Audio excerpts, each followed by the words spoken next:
Hi hello welcome to IAS factors turbo current affairs. നമ്മൾ budget 2026 class ആണ് നമ്മൾ ഇന്ന് എടുക്കുന്നത്. റാൻഡം ആയിട്ടുള്ള ഒരു ബഡ്ജറ്റ് ഡിസ്കഷൻ പോലെ അല്ല ഇത് സെറ്റ് ചെയ്തിരിക്കുന്നത്. ഈ ക്ലാസിൻ്റെ പ്രത്യേകത എന്ന് പറയുന്നത് തന്നെ we have 55 topics from the budget. അതിൻ്റെ പ്രത്യേകത എന്താണെന്ന് വെച്ച് കഴിഞ്ഞാൽ ഇത്രയും ടോപ്പിക്കുകൾ നമ്മൾ നോർമലി ഒരു ബഡ്ജറ്റ് പഠിക്കുന്ന സമയത്ത് നമ്മൾ ബഡ്ജറ്റിൻ്റെ കുറേ സാധാരണഗതിയിൽ നമ്മൾ കാണുന്നത് ബഡ്ജറ്റിൻ്റെ കുറേ ഫിനാൻഷ്യൽ ആസ്പെക്റ്റ് പഠിക്കും, ഇതിൻ്റെ നമ്പേഴ്സ് പഠിക്കും. പക്ഷെ അതിനെക്കാട്ടൊക്കെ അപ്പുറത്തേക്ക് ഈ ബഡ്ജറ്റിനകത്തുനിന്ന് പരീക്ഷയ്ക്ക് എക്സാമിന് ആവശ്യമുള്ള 55 ടോപ്പിക്സോളം you can be very precise. There are exactly 55 topics from the budget. അതിൻ്റെ എക്സ്പ്ലനേഷൻ ആണ്. ചിലപ്പോൾ ആ ബഡ്ജറ്റിൽ ചെറിയൊരു വാക്കായിരിക്കും, പക്ഷേ പലപ്പോഴും when you analyse the previous year question paper of UPSC നമുക്കൊരു കാര്യം വളരെ ക്ലീൻ ആയിട്ട് മനസ്സിലാവും. അതായത് ഇത്തരം ടോപ്പിക്കുകൾ ചെറിയ കാര്യങ്ങൾ ബഡ്ജറ്റിലുള്ളത് വളരെ കൃത്യമായിട്ട് ചെയ്യാം. And as you can see this is the part 1 of the session. കാരണം ഇതിനകത്ത് നമ്മൾ 55 ടോപ്പിക്സ് ആണ് ഡിസ്കസ് ചെയ്യുന്നത്. ഇനി ഇതിൻ്റെ ഫിനാൻഷ്യൽ പാർട്ട് ഉണ്ട്, അതായത് ഇതിൻ്റെ ടാക്സേഷൻ പാർട്ട്, ബാക്കിയുള്ള ഫിനാൻഷ്യൽ ആംഗിളുകൾ നമ്മൾ അടുത്ത പാർട്ട് 2 വീഡിയോയിലായിരിക്കും ചെയ്യുന്നുണ്ടാവുക. So 55 topics from this budget, അതാണ് നമ്മുടെ മെയിൻ ആയിട്ടുള്ള ഇന്നത്തെ പ്രധാനപ്പെട്ട ക്ലാസ് എന്ന് പറയുന്നത്. സോ വിത്ത് മീ നമ്മുടെ മെയിൻ ഇത് വെച്ചിട്ടായിരിക്കും നമ്മൾ പഠിക്കുന്നുണ്ടാവുക. With me Arjun R Shankar. So നമുക്ക് ഇതിനകത്ത് മെയിനായിട്ട് നോക്കേണ്ടത് ഇതിൻ്റെ മെയിൻ സോഴ്സ് എന്ന് പറയുന്നത്, സാധാരണ നമ്മൾ എടുക്കുന്ന സോഴ്സ് പ്ലാറ്റർ എന്ന് പറയുന്നത് പല മെറ്റീരിയൽസ് ആണ്. ഇതിൻ്റെ സോഴ്സ് പ്ലാറ്റർ എന്ന് പറയുന്നത് ബഡ്ജറ്റിൻ്റെ സ്പീച്ച് തന്നെയാണ്. എക്സാക്ട്ലി ബഡ്ജറ്റ് സ്പീച്ചിൽ കൊടുത്തിരിക്കുന്ന കാര്യങ്ങൾ മാത്രമാണ് നമ്മൾ ഇതിനകത്ത് ഡിസ്കസ് ചെയ്ത് പോകുന്നത്. So that is the key point. നമുക്കിനി സ്റ്റാർട്ട് ചെയ്യാം. So let's take into നമ്മൾ ഇതിനകത്ത് ഓരോ ടോപ്പിക്കും വരുന്ന സമയത്ത് ഓരോ തീം ആയിരിക്കും, അല്ലെങ്കിൽ ഒരു ടോപ്പിക് ആയിരിക്കും. ആ ടോപ്പിക്കായിട്ട് പ്രധാനപ്പെട്ട കാര്യം എന്താണോ, what is the idea and what are some of the important points that you have to take. അതിനകത്തുനിന്ന് 2-3 പോയിന്റ് എടുക്കാനുള്ളത് എടുത്തതിന് ശേഷം will move on to the next topic. So 55 themes ആണ് നമുക്ക് ഇന്ന് കവർ ചെയ്യാനുള്ളത്. So hang on, let start the session. Here we go to the first. നമ്മൾ പ്രധാനപ്പെട്ട ബഡ്ജറ്റിനെ കുറിച്ച് പറയുന്നത് തന്നെ ഇത് കഴിഞ്ഞ കുറേ കാലമായിട്ട് നമ്മൾ കാണുന്നതാണ് വികസിത് ഭാരത്. സോ അതിനെക്കുറിച്ചിട്ട് ഇപ്പോൾ ഒരു കാര്യം പറയുകയാണെങ്കിൽ, വികസിത് ഭാരത് എന്ന് പറയുമ്പോൾ യു ക്യാൻ ഇമാജിൻ ഒരൊറ്റ ഡയമെൻഷൻ അല്ല. ഒരു ഡയമെൻഷൻ ഇപ്പോൾ എക്കണോമിക്കലി ഗ്രോ ചെയ്താൽ പോരാ, സോഷ്യലി ഗ്രോ ചെയ്യണം, കൺട്രിയുടെ എക്കോണമി നന്നാവണം, ഓരോ സെക്ടേഴ്സ്, ഈവൻ നമ്മുടെ നാട്ടിലുള്ള MSMEs, അങ്ങനെ ഒരുപാട് വേർട്ടിക്കൽസിൽ ഓരോ പോയിന്റും ബെറ്റർ ആകുമ്പോഴാണ് ഇന്ത്യ വികസിത് ഭാരത് ആവുന്നത്. അല്ലാതെ ഇന്ത്യ എക്കണോമിക്കലി കുറച്ച് ബെറ്റർ ആണ് അല്ലെങ്കിൽ നമ്മളൊരു മോശപ്പെട്ട ഒരു മോഡലിലേക്ക് പോകും. So we are economically very high. So you can say we are ഇത്ര ട്രില്യൺ എക്കോണമിയാണ്, പക്ഷേ ഇവിടെ ഇഷ്ടംപോലെ അൺഎംപ്ലോയ്മെന്റും ഇവിടെ പോവർട്ടിയും അണ്ടർ ഡെവലപ്മെന്റും ആണ്. പക്ഷേ എക്കണോമിക്കലി നമ്മൾ വളരെ ഹൈ ആണെന്ന് പറയുന്ന പാരഡോക്സ് അല്ല ഇന്ത്യ എയിം ചെയ്യുന്നത്. That is key point. ഇത് എപ്പോഴും ഓർത്ത് വെക്കണം. ഒരുപാട് ഡയമെൻഷൻസ് സോഷ്യൽ സെക്ടർ, അഡ്മിനിസ്ട്രേറ്റീവ്സ്, എന്ത് കാര്യങ്ങളും, financial sector, MSME growth, science, എല്ലാ കാര്യങ്ങളും ഒരേപോലെ ഒരുമിച്ച് ഗ്രോ ചെയ്യുമ്പോഴാണ് വികസിത് ഭാരത് ആവുന്നതെന്നുള്ള ഒരു പ്രധാനപ്പെട്ട ഒരു ഐഡിയോളജി നമുക്ക് ആദ്യമേ മനസ്സിലാക്കണം. സോ എന്തുകൊണ്ടാണ് 2047 ആകുമ്പോഴേക്കെങ്കിലും വികസിത് ഭാരത് ആവുമെന്ന് പറയാൻ കാരണം, ഇറ്റ് ഈസ് 1947 100 years. അതാണ് അതിൻ്റെ കീ കാര്യം. 100 years of freedom. So 100 years down the line when we have got freedom, നമ്മളൊരു വികസിത് ഫുള്ളി ഡെവലപ്ഡ് കൺട്രി ആകും എന്നുള്ള ഒരു വിഷനാണ് 2047 എന്ന് പറയുന്ന വികസിത് ഭാരത്. അതൊന്നല്ല, ഒരുപാട് ആസ്പെക്റ്റിൽ നമ്മൾ ഗ്രോ ചെയ്യാനുണ്ട്. സോ അതാണ് ഇതിൻ്റെ ഓപ്പണിംഗ് സ്റ്റേറ്റ്മെന്റ് എന്ന് പറയുന്നത്. ആൻഡ് പ്രധാനപ്പെട്ട മറ്റൊരു കാര്യം, ഇപ്രാവശ്യം Viksit Bharat young leaders dialogue എന്ന് പറയുന്നൊരു സംഭവം നടന്നിരുന്നു. കാരണം അതിൻ്റെ ബേസിസിലാണ് നമ്മൾ പറയുന്നത് ഇപ്രാവശ്യത്തെ budget was Yuva Shakti driven. So what exactly mean Yuva Shakti driven എന്ന് പറയുമ്പോൾ അതിൻ്റെ ന്യൂസുകൾ വന്നിട്ടുണ്ട്. ഈ Viksit Bharat young leaders dialogue എന്നൊരു സംഭവം നടന്നിരുന്നു. അതിനെയൊക്കെ അതിൻ്റെ ഒരു വ്യൂവും കൂടെ എടുത്തിട്ടാണ് യുവ ശക്തി ബഡ്ജറ്റ് എന്ന് പറയുന്നത്. And what is this? അങ്ങനെയാണെങ്കിൽ എന്താണ് നാഷണൽ യൂത്ത് ഫെസ്റ്റിവൽ? ഇത് 1995 തൊട്ട് ഗവൺമെന്റ് ഓർഗനൈസ് ചെയ്യുന്നതാണ്. Very important. സ്വാമി വിവേകാനന്ദയുടെ ബർത്ത് ആനിവേഴ്സറി ആണ് Jan 12. ഇതിനെ കൊമോമറേറ്റ് ചെയ്തുകൊണ്ടാണ് ഇങ്ങനെ ഒരു പ്രൊജക്റ്റ് ഇവിടെ ചെയ്തിരിക്കുന്നത്. എക്സാക്ട്ലി സ്പീക്കിംഗ് എന്താണ് എന്നുള്ളത് നാഷണൽ യൂത്ത് ഫെസ്റ്റിവൽ ആണ് NYF എന്ന് പറയുന്നത്. The festival was restructured as Viksit Bharat young leaders dialogue. ഈ പ്രോഗ്രാമാണ് അവർ റീനെയിം ചെയ്തത്. അപ്പോൾ ഇതിൻ്റെ യുവ ശക്തി ഡ്രിവൻ ബഡ്ജറ്റ് എന്ന് പറയുന്ന ഒരു ആസ്പെക്റ്റിന് കുറച്ചുകൂടെ ഇത് കൊടുക്കുന്ന ഒരു സംഭവമാണ്. ആൻഡ് പ്രധാനപ്പെട്ട 3 കർത്തവ്യാസ് ഇതിനകത്ത് പറയുന്നുണ്ട് ബഡ്ജറ്റിൽ. ആൻഡ് ഇതിൽ ഏറ്റവും important, this is the first budget prepared in the Kartavya Bhavan. അപ്പോൾ ഇത് കർത്തവ്യ ഭവൻ എന്ന് പറയുമ്പോൾ എന്താണ് ഈ കർത്തവ്യ ഭവൻ? കർത്തവ്യങ്ങളുണ്ട് ചെയ്യാൻ. അപ്പോൾ കർത്തവ്യ ഭവൻ എന്ന് പറയുന്നത്, യു ഷുഡ് ബി ക്ലിയർ, ഇതാണ് Kartavya Bhavan. One of the newly constructed ഓഫീസാണ് ഇത്. സെൻട്രൽ വിസ്റ്റ റീഡെവലപ്മെന്റ് പ്രൊജക്ടിന്റെ ഭാഗമായിട്ട് വരുന്ന ഒരു ബിൽഡിംഗ് ആണ് കർത്തവ്യ ഭവൻ. ഇവിടെയാണ് യൂണിയൻ മിനിസ്ട്രീസും ഗവൺമെന്റ് ഓഫീസേഴ്സ് എല്ലാം ഉള്ളത്. Very close to the parliament house, north ബ്ലോക്കിൽ. പഴയ അഡ്മിനിസ്ട്രേറ്റീവ് ഹാർട്ട് ഓഫ് ഇന്ത്യ ആണത്. അതായത് ന്യൂ അഡ്മിനിസ്ട്രേറ്റീവ് ഹാർട്ടാണ് കർത്തവ്യ ഭവൻ. ഇവിടെ നിന്ന് പ്രിപ്പയർ ചെയ്യപ്പെടുന്ന ആദ്യത്തെ ബജറ്റാണ്. സോ കർത്തവ്യ ഭവൻ എന്താണെന്നും കൂടെ ഓർത്ത് വെക്കുക. ദാറ്റ് ഈസ് ഇത്രയും കാര്യങ്ങൾ മനസ്സിലാക്കുമ്പോൾ. And we are inspired by 3 Kartavyas. അത് ഏതാണെന്നുള്ളത്, ഈ കർത്തവ്യ എന്ന് പറയുമ്പോൾ നമ്മൾ ഇതിനകത്ത് മേജർ ആയിട്ടുള്ള ബഡ്ജറ്റിൽ കുറേ കാര്യങ്ങൾ പറയും. നമുക്കതിൻ്റെ പ്രധാന ആസ്പെക്റ്റുകൾ മാത്രം ബിൽഡ് ചെയ്ത് പോയാൽ മതി. സോ വാട്ട് ആർ ദ 3 കർത്തവ്യാസ് എന്നുള്ളത് ലെറ്റ്സ് അണ്ടർസ്റ്റാൻഡ്. നമ്പർ 1, ഇത് കാണുമ്പോൾ തന്നെ നിങ്ങൾക്കറിയാം ഇതിൽ എഴുതിയിരിക്കുന്ന കാര്യങ്ങൾ ജസ്റ്റ് ഫോർ യുവർ അണ്ടർസ്റ്റാൻഡിങ്. പക്ഷേ മെയിൻ ആയിട്ടുള്ളത് ആദ്യമേ മനസ്സിലാക്കിയാൽ മതി. പ്രധാനപ്പെട്ട സംഭവം എന്താണെന്ന് ചോദിച്ചു കഴിഞ്ഞാൽ ആക്സിലറേറ്റ് ആൻഡ് എക്കണോമിക്, അതായത് എക്കണോമിക് ഗ്രോത്ത് കൊണ്ടുവരണം തന്നെയാണ് ഫസ്റ്റ് കർത്തവ്യ. എക്കണോമിക് ഗ്രോത്ത് ഇല്ലെങ്കിൽ രാജ്യത്തിൻ്റെ പ്രത്യേകമായിട്ടുള്ള ഒരു കാര്യവും നമുക്ക് ചെയ്യാൻ പറ്റില്ല. We need to be very resilient. അതാണ് എക്കണോമിക് റെസീലിയൻസ് ക്രിയേറ്റ് ചെയ്യണം. സോ എക്കണോമിക് ഗ്രോത്ത് ആണ് ആദ്യത്തത്. രണ്ടാമത്തത് people's aspiration and build capacity. Human capital ഉണ്ടാക്കണം എന്നാണ് പറയുന്നത്. പീപ്പിളിൻ്റെ ആസ്പിറേഷൻസും കപ്പാസിറ്റിയും ഒക്കെ ബിൽഡ് ചെയ്ത് കഴിഞ്ഞാൽ, കാരണം രാജ്യത്തിന് എക്കണോമി ഉണ്ടാവണമെങ്കിൽ ഡെഫിനറ്റ്ലി പീപ്പിൾ വേണം, ആൾക്കാർ വേണം. ആൾക്കാരുടെ ആസ്പിറേഷൻസ് നമ്മൾ മീറ്റ് ചെയ്യണം ഗവൺമെൻറ്. അപ്പോൾ രണ്ടാമത്തെ കാര്യം ഇതാണ് പറയുന്നത്.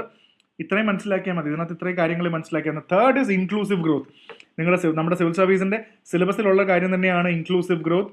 എല്ലാവരെയും ഒരുമിപ്പിച്ച് കൊണ്ടുപോകുന്ന സബ്കാ സാത്ത് സബ്കാ വികാസ്, എല്ലാവരുടെയും കൂടെ എല്ലാവരുടെയും development. So all together V develop together on the developmental lines. ഇതാണ് സബ്കാ സാത്ത് സബ്കാ വികാസ്. എല്ലാവർക്കും ഇക്വിറ്റബിൾ ആക്സസ് കൊടുക്കുക, റിസോഴ്സസ്, അമ്യൂണിറ്റീസ്, ഇനീക്വാലിറ്റി ഇല്ലാണ്ടിരിക്കുക, ഡിസ്പാരിറ്റി ഇല്ലാണ്ടിരിക്കുക, എല്ലാവരും ഒരുമിച്ച് പാർട്ടിസിപ്പേറ്റ് ചെയ്യുക. അപ്പോൾ 3 കാര്യങ്ങൾ. ഒന്ന് എന്ന് പറയുന്നത് വളരെ ക്ലിയർ ആണ്. ഒന്ന് ഇൻക്ലൂസീവ് ഗ്രോത്ത്, ഒന്ന് പീപ്പിൾസ് ആസ്പിറേഷൻസ് ഫുൾഫിൽ ചെയ്യുക, എക്കോണമി വളർത്തുക എന്നുള്ളതാണ് 3 കർത്തവ്യ. സോ ദാറ്റ് മീൻസ് ഈ 3 കർത്തവ്യത്തിന് വേണ്ടിയായിരിക്കും ഗവൺമെന്റ് മെയിൻ ആയിട്ടുള്ള സ്കീമുകളും കാര്യങ്ങളും ക്രിയേറ്റ് ചെയ്യാൻ പോകുന്നത് എന്നുള്ള ഒരു കാര്യം കൂടെ നമുക്കിവിടെ മനസ്സിലാക്കാം. ഇതിന് വേണ്ടിയാണ് പുതിയ സ്കീംസ് വരാൻ പോകുന്നത്. So that is the key position here. ഇനി അടുത്ത പ്രധാനപ്പെട്ട കാര്യങ്ങൾ. ഇനി ഇതൊക്കെ വേണമെങ്കിൽ ഇതൊക്കെ ഓബ്വിയസ്ലി ഇതിന് കൂടെ വരുന്ന കാര്യങ്ങളാണ്. എന്തായാലും ഇതൊക്കെ നേടിയെടുക്കണമെങ്കിൽ നല്ലൊരു ഫിനാൻഷ്യൽ സെക്ടർ വേണം. അതേപോലെ ഇനി പുതിയ ടെക്നോളജികൾ വേണം, സ്ട്രക്ചറൽ റിഫോംസ്. ഒരുപാട് സെക്ടേഴ്സിൽ മാറ്റങ്ങൾ ആവശ്യമുണ്ട്, അഴിച്ചുപണികൾ ആവശ്യമുണ്ട്. കാരണം ഇന്ത്യ എന്ന് പറയുന്ന ഇതിങ്ങനെ ആലോചിച്ചാൽ മതി. ഇന്ത്യ എന്ന് പറയുന്ന വലിയൊരു ചാരിയറ്റ് ആണെങ്കിൽ ഇതിനെ ഡ്രൈവ് ചെയ്ത് കൊണ്ടുപോകാൻ, ഇതിനെ കംപ്ലീറ്റ്ലി വലിച്ചു കൊണ്ടുപോകണമെങ്കിൽ ഒരുപാട് ബോഗികൾ അല്ലെങ്കിൽ ഒരുപാട് സെക്ടേഴ്സ് ആവശ്യമുണ്ട്. അപ്പോൾ ഈ സെക്ടേഴ്സിലെല്ലാം പ്രശ്നങ്ങളുണ്ട്. ഇവരാണ് ഇത് വലിക്കുന്നത്. അപ്പോൾ ഈ സെക്ടേഴ്സിലെല്ലാം ആവശ്യമുള്ള റിഫോംസ് കൊണ്ടുവന്നാൽ മാത്രമേ ഈ ഒരു ഡ്രീം സാധ്യമാവുകയുള്ളൂ എന്നുള്ള ഒരു സത്യം അവിടെ മനസ്സിലാക്കുക. ഇതാണ് ജനറൽ കാര്യങ്ങൾ. ഇനി 5ാമത്തെ പ്രധാനപ്പെട്ട കാര്യം എന്ന് പറയുന്നത് റിഫോം എക്സ്പ്രസ്. ഇതിൽ കുറേ കാര്യങ്ങൾ പറയുന്നുണ്ട്. We need A reform express. അതിൽ കുറേ കാര്യത്തിൽ ഒന്നാണ് മാനുഫാക്ചറിങ് സെക്ടേഴ്സ് നന്നായി കൂട്ടുക. പ്രധാനമായിട്ടും ഓർക്കേണ്ടത് MSME എന്ന് പറയുന്നത് ചാമ്പ്യൻ MSME ഉണ്ടാക്കുക. അതൊക്കെ ഇപ്രാവശ്യത്തെ കാര്യം. What is the champion NSE? Legacy industrial sectors. എന്താണ് ഈ LIS എന്ന് പറയുന്ന ലെഗസി ഇൻഡസ്ട്രിയൽ സെക്ടേഴ്സ്? അത് ഇപ്രാവശ്യം പറയുന്നുണ്ട്. അതേപോലെ തന്നെ water CER, city economic region എന്ന് പറയുന്ന CER എന്ന് പറയുന്ന ഒരു കോൺസെപ്റ്റ് ഉണ്ട്. എന്താണ് സിറ്റി എക്കണോമിക് റീജൻ? ഇത്രയും നാൾ നമ്മൾ ഒരു സിറ്റിയാണ് ചെയ്തുകൊണ്ടിരുന്നത്. ഇനി സിറ്റിയുടെ ചില സിറ്റികളുണ്ട് വളരെ പോപ്പുലറാണ്. ഈ ടയർ 1 സിറ്റീസ് ഒന്നും ആയിരിക്കണം നിർബന്ധമില്ല, പക്ഷേ അവിടെ ഭയങ്കര തിരക്കും കാര്യങ്ങളുള്ളത്. അപ്പോൾ ഈ സിറ്റീനെ ഒരു സിറ്റി എന്നല്ലാതെ ഈ സിറ്റിയുടെ ചുറ്റുമുള്ള ഒരുപാട് കാര്യങ്ങൾ ഒരുമിച്ച് ഡെവലപ്പ് ചെയ്യുന്നതിനാണ് സിറ്റി എക്കണോമിക് റീജൻ എന്ന് വിളിക്കുന്നത്. സോ ഇന്ന് ഇതെല്ലാം നമ്മുടെ പ്രധാനപ്പെട്ട ടോപ്പിക്കുകളിൽ ഒന്നാണ്. ഓക്കെ, അതിനാദ്യം പ്രധാനപ്പെട്ട സംഭവമാണ് ബയോഫാർമ ശക്തി എന്ന് പറയുന്നത്. ബയോഫാർമ ശക്തി അത് ബയോഫാർമ മാനുഫാക്ചറിങ്ങിന് വേണ്ടിയുള്ളതാണ്. ഇപ്പോൾ കൂടുതലും NCDs, non communicable disease, diabetes, cancer, മറ്റ് ഓട്ടോമ്യൂൺ ഡിസോർഡേഴ്സ് ഒക്കെ, ഇതിനു വേണ്ടി ഒരു ബയോഫാർമ എക്കോസിസ്റ്റം നമ്മൾ ക്രിയേറ്റ് ചെയ്യാൻ പോകുന്നുണ്ട്. സോ ഹെൽത്തിന് വേണ്ടിയും ഇതിനു വേണ്ടിയും ആദ്യത്തെ കോൺട്രിബ്യൂഷൻ ബയോഫാർമ ശക്തി എന്ന് പറയുന്നതാണ്. And you have to note, ഇത് നമ്മൾ ഡിസ്കസ് ചെയ്യും. What is a NIPER? നമ്മൾ സാധാരണ IIT ഇതൊക്കെ കേട്ടിട്ടുണ്ട്, പല IISc ഒക്കെ കേട്ടിട്ടുണ്ടാവും. അതേപോലെ വാട്ട് ഇസ് CDSCO? ഇതെല്ലാം ഓരോ തീംസ് ആണ്. നമുക്ക് ബഡ്ജറ്റിൽ കൊടുത്തിരിക്കുന്ന ഓരോ തീംസിനെ കുറിച്ചിട്ടും അറിവ് വേണം. അതിനു വേണ്ടിയാണ് we are building this strategy. So what exactly is a NIPER? What is CDSCO? നമുക്കത് നോക്കാം. അടുത്ത പ്രധാനപ്പെട്ട 6ാമത്തെ ടോപ്പിക്കാണ് നൈപ്പർ എന്ന് പറഞ്ഞാൽ national institute of pharmaceutical education research. Just IIT എന്ന് വിചാരിച്ചാൽ ഫാർമ സെക്ടറിന്റെ IIT ആണ് നൈപ്പർ എന്ന് പറയുന്നത്. സോ അതാണ് അതിൻ്റെ സിമ്പിൾ ആയിട്ടുള്ള കാര്യം. സോ ഒരുപാട് നൈപ്പേഴ്സ് ക്രിയേറ്റ് ചെയ്യണമെന്ന് പറയുമ്പോൾ this is just like an IIT. അതുപോലെയാണ് ഇതിൻ്റെ നൈപ്പർ എന്ന് വിചാരിച്ചാൽ മതി. ഇനി എന്താണ് ഈ നൈപ്പറിൻ്റെ മറ്റു ഡീറ്റെയിൽസ് എന്ന് ചോദിച്ചാൽ 1998 ആക്ട് വഴിയാണ് വരുന്നത്. It's actually establish under the act. ഇതൊക്കെ പ്രിലിംസിന് വേണ്ടിയുള്ള ക്വസ്റ്റ്യൻസ് ആണ്. ഇത് ഏത് ഡിപ്പാർട്ട്മെന്റിലാണ്? Department of pharmaceutical, ministry of chemical and fertiliser. ഇപ്പൊ നൈപ്പർ എന്ന് പറയുന്ന ആക്ട് വഴി വന്നതാണ്, ഒരു ആക്ട്, ഒരു സ്റ്റാറ്റ്യൂട്ട് വഴി വന്നതാണ്. But which ministry is it operating? Operate ചെയ്യുന്ന മിനിസ്ട്രി ഏതാണ്?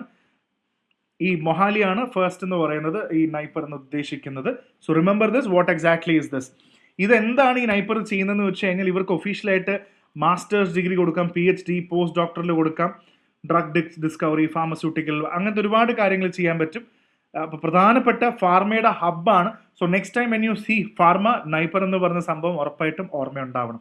ഇനി അതിൻ്റെ ഭാഗമായിട്ട് തന്നെ വാട്ട് എക്സാക്ട്ലി CDSCO, ഇതിനെക്കുറിച്ചും ചോദ്യങ്ങൾ ചോദിക്കാം. Central drug standard control organisation, ഇന്ത്യയുടെ ഡ്രഗ് റെഗുലേറ്റർ ആണ്.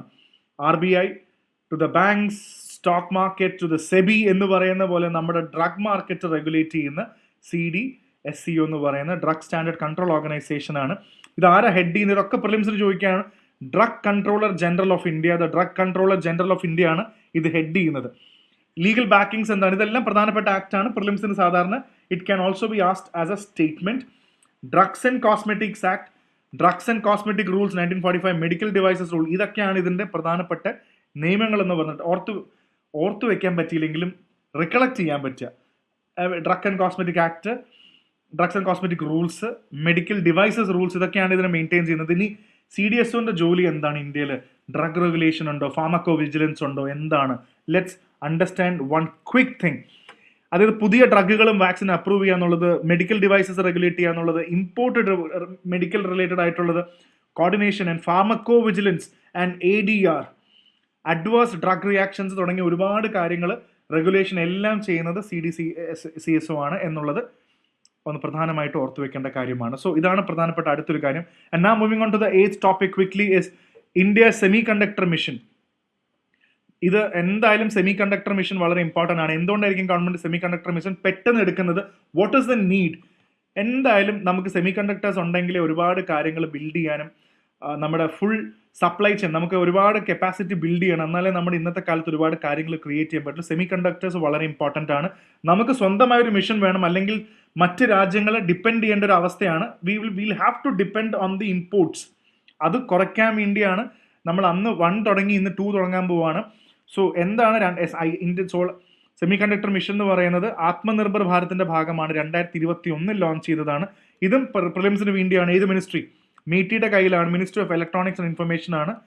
ഒരു ഇൻഡിപെൻഡന്റ് മിഷൻ ആയിട്ടാണ് ISM സെമി കണ്ടക്ടർ മിഷൻ വരുന്നത്. അതായത് ഏത് മിനിസ്ട്രി എന്ന് വന്നു എന്നുള്ളതും കൂടെ പ്രിലിംസിന് വേണ്ടി ഓർത്തിരിക്കണം, ഏത് മിനിസ്ട്രി ആണെന്നുള്ളതും കൂടെ.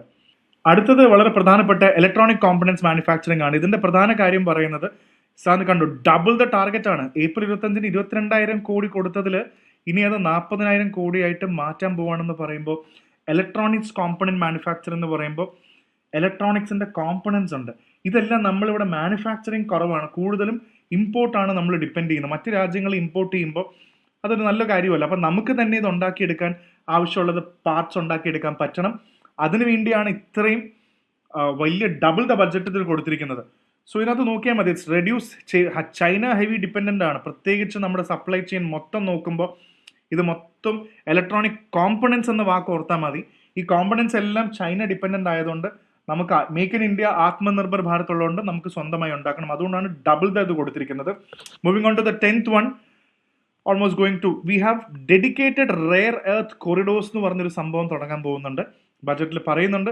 അതായത് കൂടുതലും സ്കീം എന്ന് പറയുന്നത് റെയർ എർത്ത് പെർമനന്റ് മാഗ്നറ്റ്സിന് വേണ്ടിയാണ്. Scheme for rare earth permanent magnets. അതായത് പ്രത്യേകം ഓർക്കുക, ഒഡീഷ, കേരള, ആന്ധ്രാപ്രദേശ് ആൻഡ് തമിഴ്നാടുവിൽ റെയർ എർത്ത് കൊറിഡോർ ഉണ്ടാക്കാൻ പോവാണ്, മൈനിങ്, പ്രോസസ്സിംഗ്, റിസർച്ച്, മാനുഫാക്ചറിങ്ങിന് വേണ്ടി. കാരണം ഇതും ഇമ്പോർട്ടൻ്റ് ആണ്.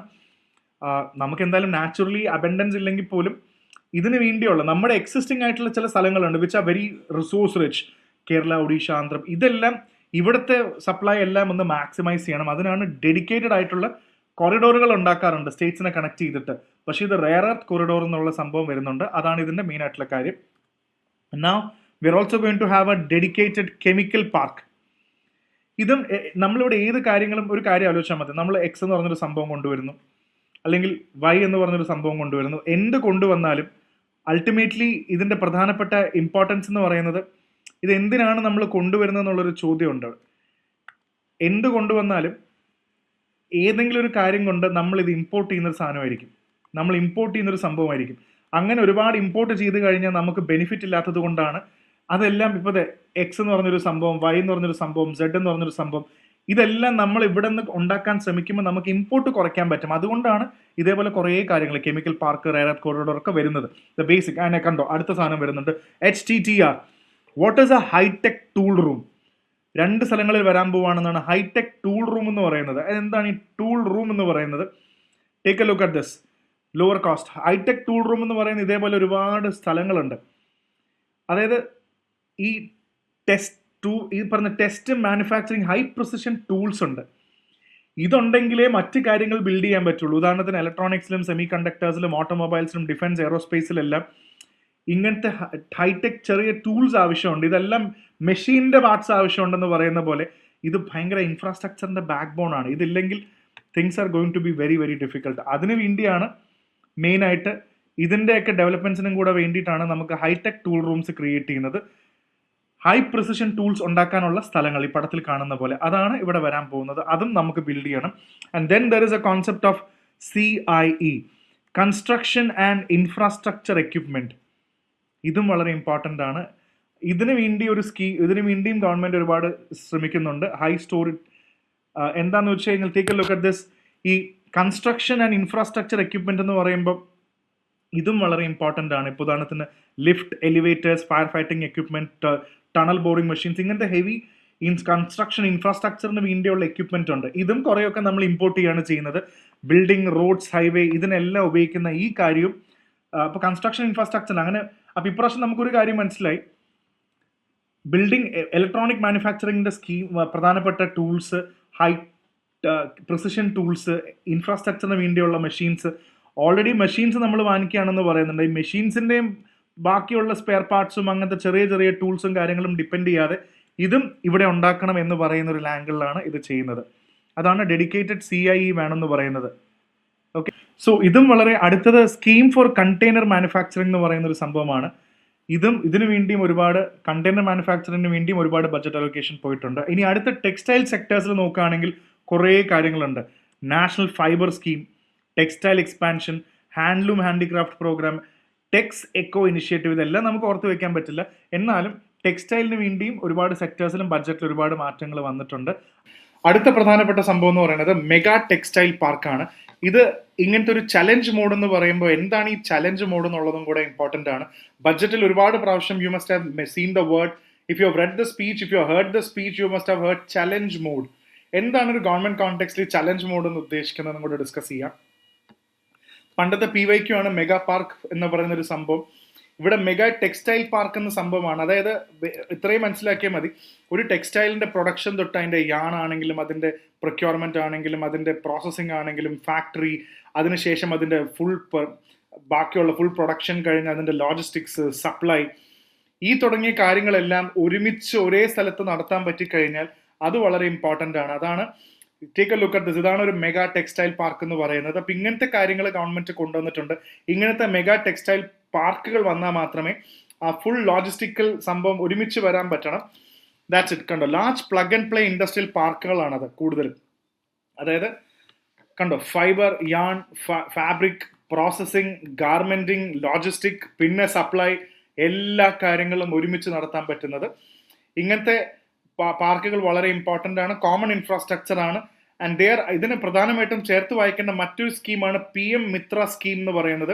ഇങ്ങനത്തെ സ്കീമുകളെല്ലാം പരീക്ഷയ്ക്ക് ചോദിച്ചു കഴിഞ്ഞാൽ you should be very aware.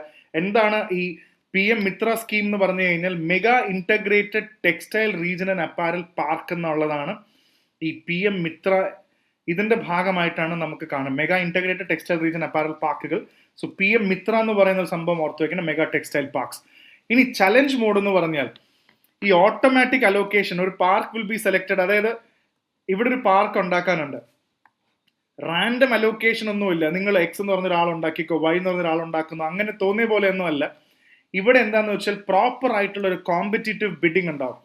ഇന്ന പാർക്ക് സെറ്റ് ചെയ്യാൻ പോവാണ്, ആർക്കൊക്കെ ആവശ്യമുണ്ട്, കറക്റ്റായിട്ട് land clearance, infrastructure quality, private investment, employments, ഒരുപാട് കാര്യങ്ങൾ സ്റ്റേറ്റ് കൺസോർഷ്യം എല്ലാവരും പങ്കെടുത്ത് കറക്റ്റായിട്ടൊരു കോമ്പറ്റേറ്റീവ് ബിഡിങ്ങിലൂടെ അതാണ് ചലഞ്ച് മോഡ് എന്ന് പറയുന്നത്. നമ്മൾ ചലഞ്ച് ചെയ്യണം. Only the best prepared proposals get approval and funding. ഇതൊക്കെ കറക്റ്റായിട്ട് നല്ല ക്വാളിറ്റിയോടെ ചെയ്യാൻ പറ്റുമ്പോൾ നമ്മളൊരു ചലഞ്ച് മോഡിലിടും. ഇത് കറക്റ്റായിട്ട് ചെയ്യാൻ പറ്റുന്ന ആൾക്ക് മാത്രമേ അലോക്കേഷൻ കൊടുക്കുകയുള്ളൂ, അല്ലാതെ വെറുതെ കൊടുക്കില്ല. സോ ബഡ്ജറ്റിൽ ചലഞ്ച് മോഡ് എന്ന് പറയുന്നത് ഇതാണ് ചലഞ്ച് മോഡ്. നിങ്ങൾക്ക് വേണമെങ്കിൽ നിങ്ങൾ എല്ലാ നോംസും കറക്റ്റായിട്ടുണ്ടെങ്കിൽ നിങ്ങൾക്ക് അത് കിട്ടും. So that is what is called challenge mode. Clear ആണെന്ന് വിചാരിക്കുന്നു. ഇനി അടുത്ത പ്രധാനപ്പെട്ട മഹാത്മാഗാന്ധി ഗ്രാം സ്വരാജ് ഇനിഷ്യേറ്റീവ്. ഈ പലപ്പോഴും പരീക്ഷയ്ക്ക് പ്രിലിംസിനൊക്കെ നമ്മൾ നോക്കുമ്പോൾ ഈ സ്കീമൊക്കെ കാണുമ്പോൾ പല സ്കീമുകളും ബഡ്ജറ്റിലൊക്കെ മെൻഷൻസ് ഉള്ളതാണ്. മഹാത്മാഗാന്ധി ഒക്കെ ഗ്രാം സ്വരാജ് ഇനിഷ്യേറ്റീവ്, ഇത് കൂടുതലും ഖാദിക്കും ഹാൻഡ്ലൂമിനും വേണ്ടിയാണ് ഗ്രാം സ്വരാജ് എന്ന് പറയുമ്പോൾ ഓർത്ത് വെക്കണം. ഇതിൻ്റെയൊക്കെ ഭാഗമായിട്ട് നമുക്ക് കാണാൻ പറ്റും 1 district 1 product. നമ്മളിപ്പോൾ വളരെ പോപ്പുലർ ആണ്. ഇപ്പോൾ റെയിൽവേ സ്റ്റേഷനിലൊക്കെ പോയി കഴിഞ്ഞാൽ നമുക്ക് കാണാൻ പറ്റും 1 station 1 product എന്നൊക്കെ പറഞ്ഞ് ഓരോ സ്റ്റേഷനിലും അതിങ്ങനെ മാറി മാറി വരും. അപ്പോൾ ഈ പ്രൊഡക്ട്സ് ഒക്കെ നമുക്ക് കാണാൻ പറ്റും. അപ്പോൾ എന്താണ് ഈ ഒഡോപ്പ് എന്ന് പറയുന്ന കോൺസെപ്റ്റ്? ഇത് പണ്ട് ഉത്തർപ്രദേശിലാണ് ആദ്യമായിട്ട് പൈലറ്റ് ചെയ്തത്. അതായത് ആ ഡിസ്ട്രിക്റ്റിലെ പ്രധാനപ്പെട്ട ലോക്കൽ സ്കില്ലോ ട്രഡീഷനോ റോ മെറ്റീരിയൽ അവൈലബിലിറ്റിയോ ഹിസ്റ്റോറിക്കൽ കൾച്ചറൽ സിഗ്നിഫിക്കൻസോ അല്ലെങ്കിൽ എക്സ്പോർട്ട് പൊട്ടൻഷ്യലോ എന്തെങ്കിലും ഉള്ള ഒരു പ്രൊഡക്റ്റിനെ വളരെയധികം പോപ്പുലർ ആക്കുക. ഇപ്പോൾ നമുക്ക് അതിന് കുറച്ച് എക്സാമ്പിൾസ് ഉണ്ട് ഇതിനകത്ത്, അതും കൂടെ നമുക്ക് ഡിസ്കസ് ചെയ്ത് പോവാം. ഇത് പ്രിലിംസിന് വേണ്ടിയാണ് ഞാൻ പഠിപ്പിക്കുന്നത്. സോ അത് വളരെ ശ്രദ്ധിച്ചെന്ന് ഇപ്പോൾ ഇത് മാച്ച് ദ ഫോളോയിങ്ങിനൊക്കെ ചോദിക്കാവുന്നതാണ്. ഹാൻഡിക്രാഫ്റ്റ്, ഇപ്പോൾ ഓരോ സ്ഥലങ്ങൾ മൊറാദാബാദ്, സഹാറൻപൂർ, ചന്നപ്പട്ടണ, കച്ച്, കൊണ്ടപ്പള്ളി എന്നൊക്കെ പറയുമ്പോൾ ഇപ്പോൾ കൊണ്ടപ്പള്ളി ടോയ്സ് വളരെ ഫേമസ് ആണ്. കച്ചിൽ ഹാൻഡ് എംബ്രോയിഡറി ആണ്, ചന്നപ്പട്ടണയിൽ വുഡൻ ടോയ്സ്. അപ്പോൾ ചന്നപ്പട്ടണ കൊണ്ടപ്പള്ളിയിലൊക്കെ ടോയ്സ് ആണ്. സഹാറൻപൂരിൽ വുഡൻ ക്രേവിംഗ്, മൊറാദാബാദിൽ ബ്രാസ് വെയർ ആണ് കൂടുതലും. അതേപോലെ ടെക്സ്റ്റൈൽ ആൻഡ് ഹാൻഡ്ലൂമിൽ വാരണാസി, ബനാറസ് ഫേമസ് സാരിയാണ്. കാഞ്ചീപുരം സാരീസ്, പോച്ചംപള്ളി ഇക്കത്ത് വീവിംഗ് എന്ന് പറയുന്ന ഭഗൽപൂർ ബീഹാറിലാണ് തുസാർ സിൽക്ക്. ബാർഗഡിൽ സംഭാൽപുരി ഹാൻഡ്ലൂം. സോ ബാർഗഡ്, ഭഗൽപൂർ, തുസാർ, ഐക്കത്ത്, പോച്ചംപള്ളി, ഇതെല്ലാം match the following Indian art and culture എന്ന് ചോദിക്കാവുന്നതാണ്. ഇതിനൊക്കെ വലിയൊരു മാറ്റമായിരിക്കും ഇത് കൊണ്ടുവരാൻ പോകുന്നത്. സോ അതേപോലെ തന്നെ ആഗ്രോ ഫുഡ് പ്രൊഡക്ട്സ് ഉണ്ട്. എക്സ്ട്രാ എടുത്തതാണ് നിങ്ങൾക്ക് കാണാൻ വേണ്ടി. ഇപ്പോൾ ഡാർജിലിംഗ് എന്ന് പറഞ്ഞ tea, very obviously. Alphonso mango, Maharashtra Alphonso belt ഉണ്ട്. ഗുണ്ടൂറിൽ red chilli, Guntur chilli. Nizamabad തെലങ്കാനയിലെ ടർമറിക്, കഴിഞ്ഞ പ്രാവശ്യം പ്രിലിംസിന് ടർമറിക് ചോദിച്ചിരുന്നു, ടർമറിക് ബോർഡ് ഉള്ളതുകൊണ്ട്. ആൻഡ് മലിഹാബാദ് ഉത്തർപ്രദേശ് ആണ് Dasheri mango. So please try to ഇതൊന്ന് സ്ക്രീൻ എടുത്ത് നിങ്ങൾ ഓർത്ത് വെച്ചാലും കുഴപ്പമില്ല. മാച്ച് ദ ഫോളോയിങ് ഒന്ന് പഠിക്കുക. ദശേരി മാംഗോ, ഈ കാര്യങ്ങളെല്ലാം red chilli, Guntur chilli, Malihabad ഉത്തർപ്രദേശിലെ. അതേപോലെ തന്നെ GI ടാഗ് ഉള്ള ഒരുപാട് കാര്യങ്ങളുണ്ട്. ഇപ്പോൾ മൈസൂർ സിൽക്ക്, ഫിറോസാബാദിലാണ് ഗ്ലാസ് വെയർ, ആറന്മുള കണ്ണാടി, കോൽഹാപ്പൂരിൽ ഫേമസ് കോൽഹാപ്പൂരി ചപ്പൽസ്, കനോജിലെ പെർഫ്യൂംസ്, ഇത്തർ എന്ന് പറയുന്ന കനോജ് പെർഫ്യൂംസും GI ടാഗ് ഉള്ളതാണ്. ഇതെല്ലാം ഇതിന്റെ ഭാഗമായിട്ടുള്ള കാര്യങ്ങളാണ്. സോ ഇതെല്ലാം ഇതിന്റെ ഈ പേരുകളും ഈ സ്റ്റേറ്റുകളും ഓരോ കാര്യങ്ങളും ചിലപ്പോൾ ഇമ്പോർട്ടൻ്റ് ആയിട്ട് നമുക്ക് ഓർത്ത് വെക്കാൻ പറ്റിക്കഴിഞ്ഞാൽ നമുക്ക് മാച്ച് ദ ഫോളോയിങ് എന്ന് പറയുന്ന അതിൽ നമുക്കിത് ബെനിഫിഷ്യൽ ആയിരിക്കും. ഇനിയിപ്പോൾ അടുത്തത് വളരെ ഇമ്പോർട്ടൻ്റ് ആയിട്ട് നമ്മൾ നേരത്തെ ഡിസ്കസ് ചെയ്തതാണ്. 200ഓളം ലെഗസി ഇൻഡസ്ട്രിയൽ ക്ലസ്റ്റേഴ്സ് വരാൻ പോവുകയാണ്. So what do you mean by ഇത്? മെയിൻസിനും ചോദിക്കാവുന്നതാണ്, അല്ലെങ്കിൽ പ്രിലിംസിന് എന്താണ് ഈ ലെഗസി ഇൻഡസ്ട്രിയൽ ക്ലസ്റ്റർ? അത് എന്താണെന്ന് നമുക്ക് മനസ്സിലാക്കാം. എന്താണ് ഈ ലെഗസി ഇൻഡസ്ട്രിയൽ ക്ലസ്റ്റേഴ്സ് എന്ന് പറഞ്ഞു കഴിഞ്ഞാൽ വേറൊന്നുമില്ല, ഒരുപാട് വർഷങ്ങളോളമുള്ള ഡെക്കേഡ് ഓൾഡ് ആയിട്ടുള്ള അല്ലെങ്കിൽ സെഞ്ചുറീസ് ഓൾഡ് ആയിട്ടുള്ള വലിയ ഫാക്ടറീസ് ഇന്നും പ്രവർത്തിക്കുന്നത്. ഉദാഹരണത്തിന് textile, handloom, leather, foundry, metal work, engineering, handicrafts, ഇതെല്ലാം വളരെ ഒബ്സലീറ്റ് ഇൻഫ്രാസ്ട്രക്ചർ, ടെക്നോളജി ഒന്നുമില്ല ഈ ഇതിലൊക്കെ. അപ്പോൾ ഈ നേരത്തെ പറഞ്ഞ ഈ സെക്ടേഴ്സ് എല്ലാം ഇന്ന് 21st സെഞ്ചുറിന്റെ ലെവലിലേക്ക് എത്തിക്കണമെങ്കിൽ ഒരുപാട് ഇമ്പ്രൂവ്മെന്റ് നടത്താനുണ്ട്. ആ ഇമ്പ്രൂവ് നടത്തണമെങ്കിൽ ഒരു ലെഗസി ഇൻഡസ്ട്രിയൽ ക്ലസ്റ്റർ ക്രിയേറ്റ് ചെയ്യണം. അതാണ് ഇതിൽ മെയിൻ ആയിട്ട് പറയുന്നത്. ആ ക്ലസ്റ്റർ ക്രിയേറ്റ് ചെയ്യണം. അപ്പൊ ഇതൊക്കെയാണ്, ഇത്രയും ഫാക്ടറീസും ഇത്രയും ഏരിയാസ് ആണ് ലെഗസി ഇൻഡസ്ട്രിയൽ ക്ലസ്റ്റേഴ്സിന്റെ ഭാഗമായി വരുന്നത്. ഇതിൽ കൂടുതൽ അപ്ഗ്രഡേഷൻസ് കൊണ്ടുവരണം. സോ ലെഗസി ഇൻഡസ്ട്രിയൽ ക്ലസ്റ്റർ എന്ന് പറഞ്ഞാൽ അതാണെന്നുള്ളത് ഓർത്ത് വയ്ക്കുക. അടുത്തത് MSME വളരെ പ്രധാനപ്പെട്ട ഒരു സെക്ഷനാണ്. കാരണം നമ്മൾ തുടക്കത്തിൽ പറഞ്ഞൊരു കാര്യമുണ്ട്, കൺട്രിയുടെ ഗ്രോത്തിൽ വളരെ പിവറ്റൽ റോളാണ് മൈക്രോ സ്മോൾ മീഡിയം എന്റർപ്രൈസസ് വഹിക്കുന്നത്. അവരെ ചാമ്പ്യൻസ് ആയിട്ട് ഗ്രോ ചെയ്യണമെന്നാണ് ഇപ്പോഴത്തെ ബഡ്ജറ്റ് പറയുന്നത്. 10,000 കോടി രൂപയാണ് SME ഗ്രോത്ത് ഫണ്ട് എന്ന് പറയുന്നത്. ഇതിന്റെ പ്രധാനപ്പെട്ട ഒരു കോണ്ടെക്സ്റ്റ് വളരെ പെട്ടെന്ന് മനസ്സിലാക്കേണ്ടത്, സാധാരണ MSMEനെ സംബന്ധിച്ചോളം ലോൺ കിട്ടാൻ വലിയ ബുദ്ധിമുട്ടാണ്. ബാങ്കുകൾ ലോൺ കൊടുത്താലും ബാങ്കുകൾ വളരെ റിസ്കി ആണെന്നാണ് പറയുന്നത് MSME ലോൺസ്. കാരണം തിരിച്ചടവ് ഉണ്ടാകുമോ അല്ലെങ്കിൽ NPA ആവുമോ എന്നുള്ളൊരു ടെൻഷൻ ഉണ്ട് അവർക്ക്. അതുകൊണ്ട് ബാങ്ക് ലോൺ കിട്ടാതിരിക്കുമ്പോൾ തന്നെ MSMEക്ക് മുന്നോട്ട് പോകാൻ പറ്റില്ല. സോ ഈ ഒരു കോണ്ടെക്സ്റ്റിൽ ഒരു സ്റ്റാർട്ടപ്പ് ഇൻവെസ്റ്റർ മോഡലിലേക്ക് പോവുകയാണെങ്കിൽ എക്സ് എന്ന് പറഞ്ഞൊരു കമ്പനി ഇവിടെ ഉണ്ട്. ഈ കമ്പനി ലോൺ എടുക്കുന്നതിന് ഇവിടെ നിന്ന് ലോൺ എടുക്കുന്നതിന് പകരം ഇപ്പുറത്തെ സൈഡിൽ നിന്ന് ഗവൺമെൻറ് തന്നെ ഇപ്പോൾ നാളെ ഒരു കമ്പനി, വലിയൊരു കമ്പനി, ഇപ്പോൾ ബ്ലൂ എന്ന് പറയുന്ന ഒരു കമ്പനി, ഈ കമ്പനിയിൽ ഷെയർ എടുത്ത് ഇൻവെസ്റ്റ് ചെയ്യുമ്പോൾ ഇത്ര രൂപ കൊടുക്കുമ്പോൾ ഇത്ര ഇക്വിറ്റി എടുക്കും. 1000 കോടി അല്ലെങ്കിൽ 100 കോടി രൂപ ഈ കമ്പനിക്ക് ഇൻവെസ്റ്റ്മെന്റ് കൊടുത്തിട്ട് 32% കമ്പനിയുടെ ഷെയർ ഈ കമ്പനി എടുക്കുകയാണെന്ന് പറയുന്ന പോലെ ഈ ബ്ലൂ എന്ന് പറയുന്ന കമ്പനിക്ക് പകരം ഗവൺമെന്റ് ഓഫ് ഇന്ത്യ ഇക്വിറ്റി എടുക്കുകയാണെങ്കിലോ, ഗവൺമെന്റ് ഓഫ് ഇന്ത്യ ലോൺ അല്ല, പൈസ തന്ന് പകരം ഇത്ര ശതമാനം ഷെയർ ഒരു പ്രൈവറ്റ് കമ്പനിയെ പോലെ എടുത്തു കഴിഞ്ഞാൽ MSMEക്ക് അത് കുറച്ചും കൂടെ സപ്പോർട്ട് ആവും. ബാങ്കുകൾക്ക് വേണ്ടി കാത്തിരിക്കേണ്ട ഒരു അവസ്ഥ ഉണ്ടാവില്ല. അതുകൊണ്ടാണ് SME ഗ്രോത്ത് ഫണ്ട് ബഡ്ജറ്റിലെ ഏറ്റവും പ്രധാനപ്പെട്ട MSMEസിനെ സംബന്ധിച്ചോളം വലിയൊരു പോളിസിയാണത്. അപ്പോൾ ക്രിയേറ്റിംഗ് ഫ്യൂച്ചർ ചാമ്പ്യൻസ് MSME, നല്ല performance, high growth potential, so does not increase a debt burden. അതിനു വേണ്ടിയാണ് equity, dedicated fund to provide equity support to MSME എന്ന് പറയുന്നത്. സാധാരണഗതിയിൽ MSME over dependence on bank loan ആണ്. കിട്ടിയാൽ കിട്ടി, ഇല്ലെങ്കിൽ ഇല്ല. ഹൈ ഇൻട്രസ്റ്റ് റേറ്റ് ആണ്. ഇതൊന്നും ഇല്ലെങ്കിലും കമ്പനിയിലേക്ക് ഗവൺമെന്റ് ഫണ്ട് ഇടുകയാണ്. ഫണ്ട് ഇട്ടിട്ട് ഇത്ര ശതമാനം ഇക്വിറ്റി, 33% ഇക്വിറ്റി ഗവൺമെന്റ് വാങ്ങിക്കുകയാണ്. കമ്പനിയുടെ പാർട്ട്ണർ ആവുകയാണ് ഗവൺമെന്റ്. അതൊരു വലിയ സ്റ്റാർട്ടപ്പ് കൾച്ചർ പോലെ ഗവൺമെന്റ് കൊണ്ടുവരുന്നത് വളരെ നല്ലതാണ്. It's a very positive thing. So the term champion is important. ഇത് സാധാരണ ഒരു MSMEനെ പ്രൊട്ടക്റ്റ് ചെയ്യുന്നതിനപ്പുറത്തേക്ക് ഫോർമലി ഗ്ലോബൽ ലെവലിലേക്ക് ഒന്ന് വളർത്താൻ വേണ്ടിയുള്ള ഒരു ഫോർമലൈസിംഗ് ആണ് ഇപ്പോൾ കൊണ്ടുവരുന്നത്. ഇറ്റ്സ് എ ഗ്രേറ്റ് അറ്റംപ്റ്റ്, നല്ലൊരു മെക്കാനിസം തന്നെയാണ്. പക്ഷേ ഇത് സാധാരണ ലോൺ എന്ന് പറഞ്ഞു കഴിഞ്ഞാൽ സാധാരണഗതിയിൽ പൈസ ബോറോ ചെയ്ത് നിങ്ങൾ ഇൻട്രസ്റ്റ് അടയ്ക്കണം. ഇക്വിറ്റി സപ്പോർട്ട് എന്ന് പറയുമ്പോൾ ഗവൺമെന്റ് ഇൻവെസ്റ്റ്മെന്റ് ഒരു കമ്പനി ഒരു ഫിക്സഡ് റീപേയ്മെന്റ് ഒന്നുമില്ല. It becomes A share holder. പക്ഷേ എല്ലാ കമ്പനിക്കും നാളെ ഗവൺമെന്റിനെ ഷെയർ ഹോൾഡർ ആക്കാൻ പറ്റില്ല. അതിന് അതിൻ്റെതായ കണ്ടീഷൻസും ക്രൈറ്റീരിയ ഉണ്ട്. ഇത്ര ടേൺ ഓവർ വരുന്നവർക്കൊക്കെ കൊടുക്കുള്ളൂ. ഓക്കെ, പക്ഷെ എന്നാലും ഇറ്റ്സ് എ ഗുഡ് ഡിസിഷൻ. ഇനി അടുത്ത പ്രധാനപ്പെട്ട ഓൾമോസ്റ്റ് നമ്മൾ we have reached 20 points. Self reliant India fund എന്ന് പറഞ്ഞൊരു ഫണ്ട് ഉണ്ടാക്കിയിട്ടുണ്ട്. അപ്പോൾ ഈ നാളെ ഒരു പേപ്പറിൽ സെൽഫ് റിലയൻറ്റ് ഇന്ത്യ ഫണ്ട് എന്ന് പറഞ്ഞാൽ 2021 വന്നതാണ് വിത്ത് 2000 കോടി രൂപ. ഇത് മൈക്രോ എന്റർപ്രൈസസിനും ഒക്കെ സഹായിക്കുന്ന ഒരു ഫണ്ടാണ് സെൽഫ് റിലയൻറ്റ് ഇന്ത്യ ഫണ്ട് എന്ന് പറയുന്നത്. It's also A part. ഇനി അടുത്ത പ്രധാനപ്പെട്ട സംഭവമാണ് ട്രെഡ്സ്. More than 7 lakh crore has been made available to MSMEs. 7 lakh crore രൂപയുടെ ട്രെഡ്സിലൂടെ നമ്മൾ അവൈലബിൾ ആക്കിയിട്ടുണ്ട് MSME എന്ന് പറയുമ്പോൾ. അത് വലിയൊരു കാര്യമാണ്. സോ ട്രെഡ്സ് എന്ന് പറഞ്ഞാൽ ട്രേഡ് റിസീവബിൾ ഡിസ്കൗണ്ടിങ് സിസ്റ്റം എന്നാണ് അർത്ഥം. ഇനി നമുക്കൊരു കാര്യം മനസ്സിലാക്കാം. ഒരു എക്സാമ്പിളും കൂടെ ഇവിടെ കൊടുത്തിട്ടുണ്ട്. അതായത് 2 സെല്ലർ, ഇപ്പോൾ A and B എന്ന് പറയുന്ന, നമ്മളൊരു ഫാബ്രിക് സെല്ലറാണ്, ഞാൻ ഫാബ്രിക് ആണ് വിൽക്കുന്നത്. സോ A എന്ന് പറഞ്ഞ ആൾ, ഞാൻ വിറ്റ ആളെന്ന് പറയുന്നത് B എന്ന് പറയുന്ന ആൾക്കാണ് ഫാബ്രിക് വിറ്റത്. 50 ലക്ഷം രൂപയ്ക്കാണ് ഞാൻ ഫാബ്രിക് വിറ്റത്. 50 ലക്ഷം രൂപയ്ക്ക് ഞാൻ കഷ്ടപ്പെട്ട് ഇയാൾക്ക് ആവശ്യമുള്ള ഫാബ്രിക് ഞാൻ ബിക്ക് കൊടുത്തു. പക്ഷേ ബി എനിക്ക് 50 ലക്ഷം രൂപ തരുന്നില്ല ഇമ്മീഡിയറ്റ്ലി. എന്താണെന്ന് വെച്ചാൽ ട്രേഡിങ്, ഇങ്ങനത്തെ സെയിൽസ് ബിസിനസ്സിലെല്ലാം ക്രെഡിറ്റിലാണ് കാര്യങ്ങൾ, ജോലി എല്ലാവരും കടത്തിലാണ് എന്ന് പറയുന്ന പോലെ. കടം തന്നാൽ മാത്രമേ, ക്രെഡിറ്റ് തന്നാൽ മാത്രമേ നമുക്ക് റോൾ ചെയ്യാൻ പറ്റുള്ളൂ. 50 ലക്ഷം രൂപ ഇയാൾ പറയുകയാണ് ഞാൻ 360 ഡേയ്സിനുള്ളിൽ തരാം.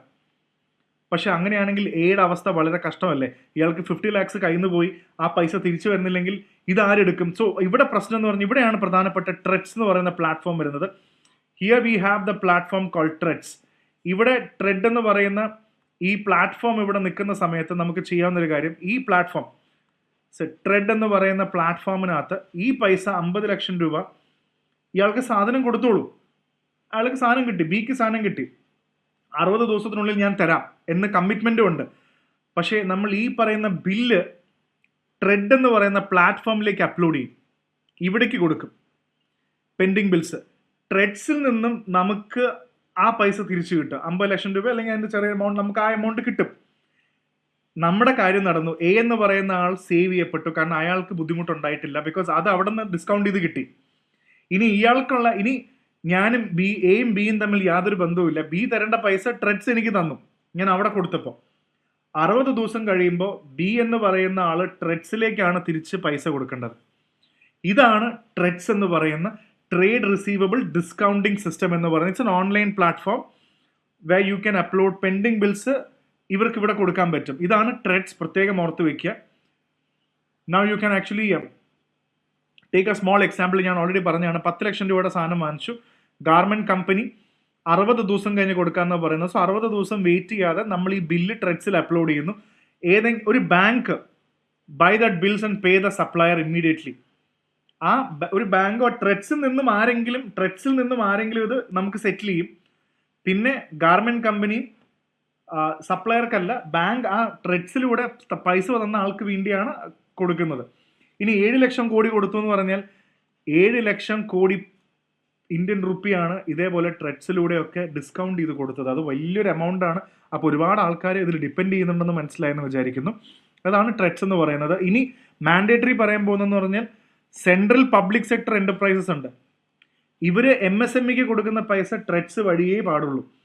അങ്ങനെയാകുമ്പോൾ ഇപ്പോൾ ഒരു MSME, ഇപ്പം നമ്മളൊരു MSME നടത്തുകയാണ്, നമ്മൾ ONGCക്കോ ഭാരത് ഹെവി ഇലക്ട്രിക്കിനോ അല്ലെങ്കിൽ NTPCക്കോ ആണ് നമ്മൾ പ്രൊഡക്റ്റ് കൊടുക്കുക, നമ്മുടെ പ്രൊഡക്റ്റ് കൊടുക്കുന്നത്. ഇവർ നമുക്ക് ഡയറക്റ്റ്ലി പൈസ നമ്മൾ ഈ ബില്ല് ട്രെഡ്സ് വഴി തന്നെ കൊണ്ടുപോകണം.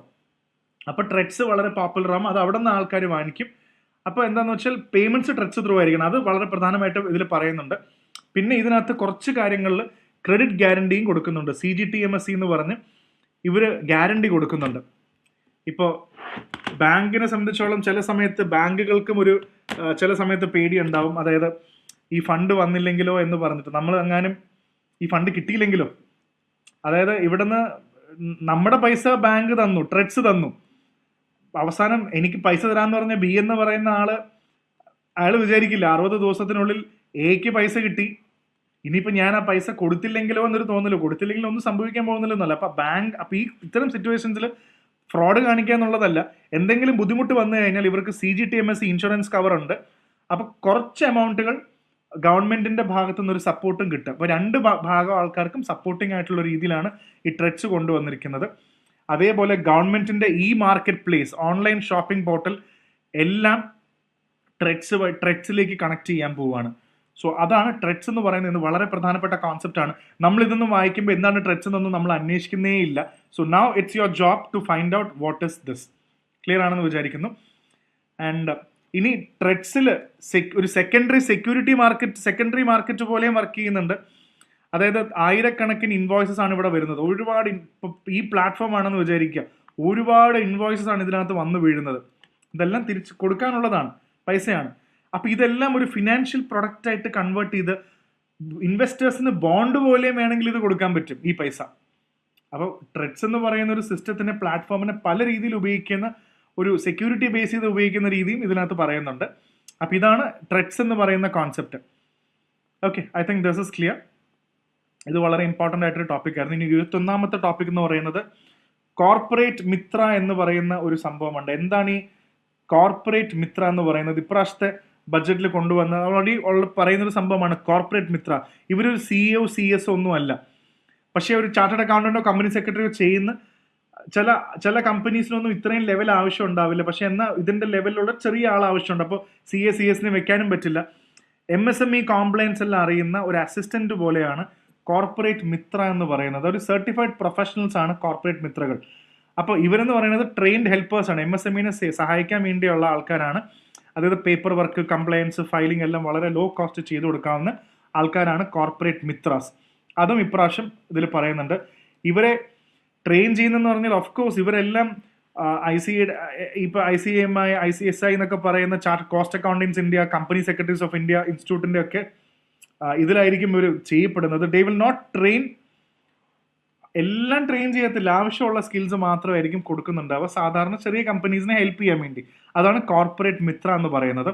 22nd, moving on, the most അടുത്ത പ്രധാനപ്പെട്ട ഒരു കാര്യമാണ് ന്യൂ ഫണ്ടിങ് മെത്തേഡ്സ്.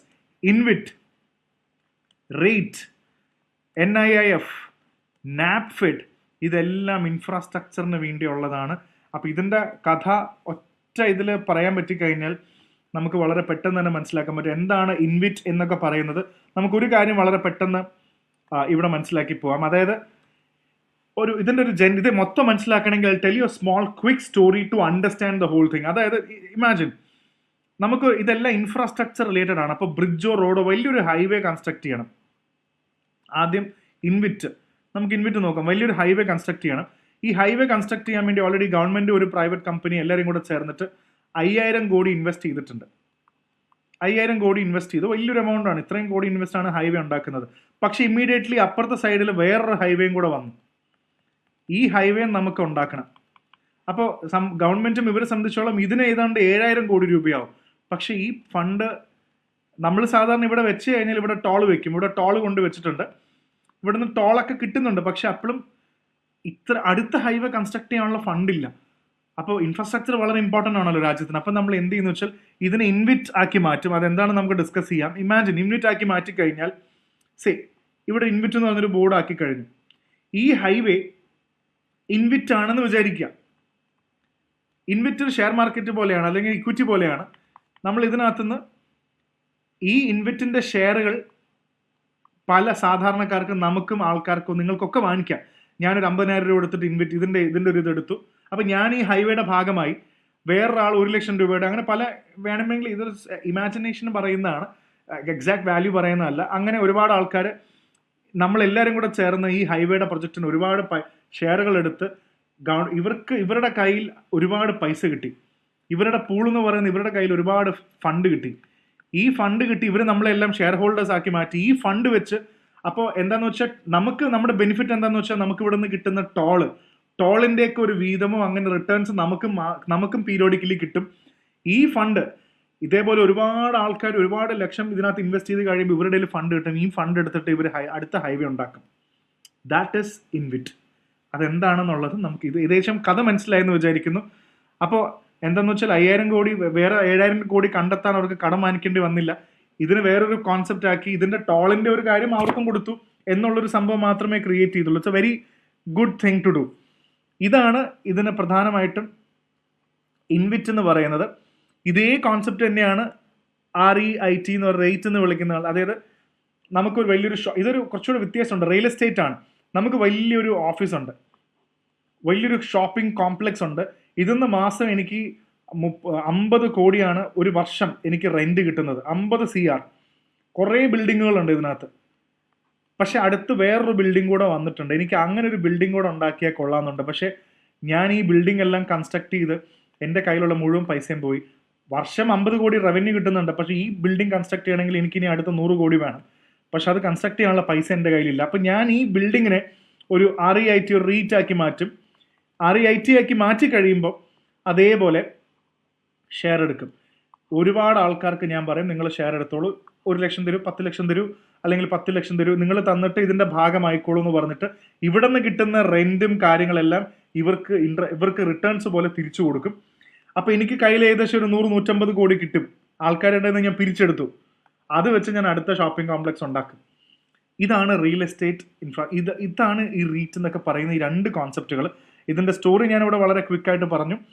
നിങ്ങൾക്ക് ഏകദേശം അത് മനസ്സിലായി. ഇനി അടുത്ത് നമുക്കത് പോകുമ്പോൾ മനസ്സിലാക്കി കഴിയും. അപ്പോൾ ഇതാണ് ഇൻഫ്രാസ്ട്രക്ചർ ബേസ് ചെയ്തിട്ടാണ് നമ്മൾ പോകുന്നത്. കണ്ടോ, ഇനി നിങ്ങൾക്കിത് പെട്ടെന്ന് മനസ്സിലാവും. ഹൈവേ 5000 കോടിക്ക് ഉണ്ടാക്കാനുണ്ട്. ടോൾ കിട്ടുന്നുണ്ടെങ്കിൽ മണി സ്റ്റക്കാണ്. ഈ ഹൈവേയിൽ നമ്മുടെ പൈസ സ്റ്റക്കായി കിടക്കുകയാണ്. ഇനി നമുക്ക് പെട്ടെന്ന് പോകാൻ പറ്റും. So what do? InvIT create ചെയ്യും. ഇൻവിറ്റ് ക്രിയേറ്റ് ചെയ്തതിന് ശേഷം it split into small shares. What investors do? 10,000 രൂപ, 1 ലക്ഷം രൂപയ്ക്ക് money goes to the government or the company. അങ്ങനെ ഒരുപാട് പൈസ, ഇതിനകത്തേക്ക് വരേണ്ട പൈസയെല്ലാം നമ്മൾ ഇൻഫ്രാസ്ട്രക്ചർ ഇൻവെസ്റ്റ്മെന്റ് ട്രസ്റ്റ് എന്ന് പറയുന്ന ഇൻവിറ്റിലേക്ക് നമ്മൾ ഇടുന്നു. അങ്ങനെ അവർ അടുത്ത പൈസ കൊണ്ട് അടുത്ത ഹൈവേ കിട്ടുന്നു. So every month, few months, part of the toll money is given to you as income. So no need to take heavy loans. ഗവൺമെന്റിന് ലോൺ എടുക്കേണ്ട, ആരും ഡിപ്പെൻഡ് ചെയ്യേണ്ട, പബ്ലിക്കിനെ തന്നെ മണി റേസ് ചെയ്ത് മുന്നോട്ട് പോകാം. അതേപോലെ REIT എന്ന് പറയുന്നത്, ലെറ്റ്സ് ടേക്ക് ആൻ അണ്ടർസ്റ്റാൻഡിങ്, ഇതും റിയൽ എസ്റ്റേറ്റിന്റെ ബേസിസിലാണ്. ഇൻവെസ്റ്റ്മെന്റ് ട്രസ്റ്റ് ആണ്, റിയൽ എസ്റ്റേറ്റ് ആണ്. മറ്റേത് ഇൻഫ്രാസ്ട്രക്ചർ ഇൻവെസ്റ്റ്മെന്റ് ട്രസ്റ്റ്. ഇത് റിയൽ എസ്റ്റേറ്റ് ആണ്. ഒരു വലിയ 10 കമ്പനികൾ എൻ്റെ IT ഓഫീസ് പാർക്കിൽ വർക്ക് ചെയ്യുന്നുണ്ട്. 50 കോടി റവന്യൂ കിട്ടുന്നുണ്ട്. പക്ഷെ അടുത്ത് ഇതേപോലത്തെ ഒരു പാർക്ക് തുടങ്ങണം, പൈസ ഇല്ല, ലോൺ എടുക്കാൻ താല്പര്യമില്ല. അങ്ങനെ വരുമ്പോൾ യു ക്രിയേറ്റ് എ REIT. ഇതിനെ ഇതേപോലെ തന്നെ ഷെയർസ് ആക്കുക, ആൾക്കാരിലേക്ക് വിൽക്കുക. ഇപ്പോൾ നമ്മൾ വേണമെങ്കിൽ ഒരു REITന്റെ ഷെയർ 1 ലക്ഷത്തിന് വാങ്ങിച്ചു. അങ്ങനെ കുറേ ആൾക്കാർ വാങ്ങിച്ച അടുത്ത ബിൽഡിംഗ് ഉണ്ടാക്കിയെടുക്കുക, അത് അവിടെ തന്നെ നിൽക്കുക. സോ 50 കോടി റെന്റ് കിട്ടുന്ന ബിൽഡിങ്ങിൽ tenants pay rent, the REIT distributes most of the rent to the investors like you. നിങ്ങൾ ഷെയർ വാങ്ങിച്ചാൽ നിങ്ങൾക്കും പൈസ കിട്ടും. സോ ഒറിജിനൽ ഓർഡറിന് 50 കോടി ഇനി എടുക്കാൻ പറ്റില്ല. നിങ്ങളുടെ നിന്ന് പൈസ വാങ്ങിച്ചുകൊണ്ട് നിങ്ങൾക്ക് റിട്ടേൺസ് തരാൻ വേണ്ടി നിങ്ങൾക്ക് തരും. So once the building is inside the REIT, പിന്നെ അത് ഒറിജിനൽ കമ്പനിയുടെ അല്ല, എല്ലാവർക്കും കൂടെ ഉള്ള കമ്പനിയാണ്. ഇതാണ് റീറ്റ് എന്ന് പറയുന്ന പ്രധാനപ്പെട്ട സംഭവം. അപ്പോൾ ഇതിനു വേണ്ടിയുള്ള ഒരുപാട് മാറ്റങ്ങൾ ബഡ്ജറ്റിൽ വന്നിട്ടുണ്ട്. ബഡ്ജറ്റിൽ ചർച്ച ചെയ്തിട്ടുണ്ട്. റീറ്റും ഇൻവെറ്റിനെ കുറിച്ചും ചർച്ചയുണ്ട്. ഡെഫിനറ്റ്ലി നിങ്ങൾക്ക് ഇത് അറിയില്ലെങ്കിൽ ഇത് പഠിക്കണം. എക്കണോമിക്സിൽ ഒരു ടോപ്പിക് തന്നെ പഠിപ്പിച്ചായിട്ട് വിചാരിച്ചാൽ മതി. ഇനി അടുത്ത നാഷണൽ ഇൻവെസ്റ്റ്മെന്റ് ആൻഡ് ഇൻഫ്രാസ്ട്രക്ചർ ഫണ്ടാണ്. ഇതും എല്ലാം ഇൻഫ്രാസ്ട്രക്ചറിന് വേണ്ടിയുള്ളതാണ്. നേരത്തെ പറഞ്ഞ പോലെ road, port, airports, green energy, digital ഇൻഫ്രയൊക്കെ ഉണ്ടാക്കണമെങ്കിൽ ബാങ്കിനെ ഡിപ്പെൻഡ് ചെയ്തിരിക്കാൻ പറ്റുമൊന്നുമില്ല. അതായത് ഈ ചിലപ്പോൾ പ്രൊജക്റ്റൊക്കെ ഇങ്ങനത്തെ ഒരു ഫണ്ട് വേണം. ചിലപ്പോൾ ഒരു ഹൈവേ ഉണ്ടാക്കണമെങ്കിൽ അല്ല മൊത്തം 17,000 കോടി രൂപയായിരിക്കും നമുക്ക് വേണ്ട ഫണ്ട്. 17,000 കോടി രൂപയൊന്നും ഒരു ബാങ്ക് ഒരിക്കലും തരില്ല. കാരണം അത് തന്നു കഴിഞ്ഞാൽ പിന്നെ ആ ലോൺ എങ്ങാനും അടച്ചില്ലെങ്കിൽ ബാങ്കേ പൂട്ടിപ്പോവും, കംപ്ലീറ്റ് കാൽക്കുലേഷൻ തെറ്റിപ്പോവും. അതുകൊണ്ട് there are funds like this. Long term infrastructure മണിയാണ്, അവർക്ക് ലോങ് ടേം ഇൻഫ്രാസ്ട്രക്ചർ മണിയാണ് NIIF എന്നൊക്കെ പറയുന്നത്. അപ്പോൾ കണ്ടോ, ഇന്ത്യയിൽ ഹൈവേ ഇതൊക്കെ വേണം. സോ അതുകൊണ്ട് ഇത്രയും ഫണ്ട് ഉണ്ടെങ്കിൽ ഇതെല്ലാം ഉണ്ടാക്കാൻ പറ്റുള്ളൂ. അപ്പോൾ അത് ക്ലിയർ ആണെന്ന് വിചാരിക്കുന്നു. NIIF എന്താണെന്ന് മനസ്സിലായിക്കോളൂ. It set up by the government of India. Government അപ്പോൾ ഉദാഹരണത്തിന് ഇതേപോലെ വലിയൊരു ഹൈവേയോ അല്ലെങ്കിൽ വലിയൊരു പ്ലാന്റ് ക്രിയേറ്റ് ഉണ്ട്, സോളാർ പ്ലാന്റ്. ഒരു വലിയ സോളാർ പ്ലാന്റ് ക്രിയേറ്റ് ചെയ്യണമെന്ന് വിചാരിക്കുക. ഹ്യൂജ് പ്ലാന്റ് ആണ് ഗവൺമെന്റ് ചേർക്കുന്നത്. 5,000 കോടി രൂപയാണ് പ്ലാന്റിന്റെ വില. സോ NIIF വെച്ചിട്ട് ക്രിയേറ്റ് ചെയ്ത് കഴിഞ്ഞാൽ ഇത് മുഴുവൻ ഗവൺമെന്റ് അല്ല ഇടുന്നത്. ഈ ഒരു ഫണ്ട്, ഇത്രയും ഫണ്ട് വേണം, ഇവിടെ ഒരു പാർക്ക് ഉണ്ടാക്കാനുണ്ട്. അപ്പോൾ നമ്മുടെ കയ്യിലുള്ള ഫണ്ട് ഇതാണ്. ഇതിൻ്റെ ഒരു പോർഷൻ ഫണ്ട് ഗവൺമെന്റ് ഇൻവെസ്റ്റ് ചെയ്യും.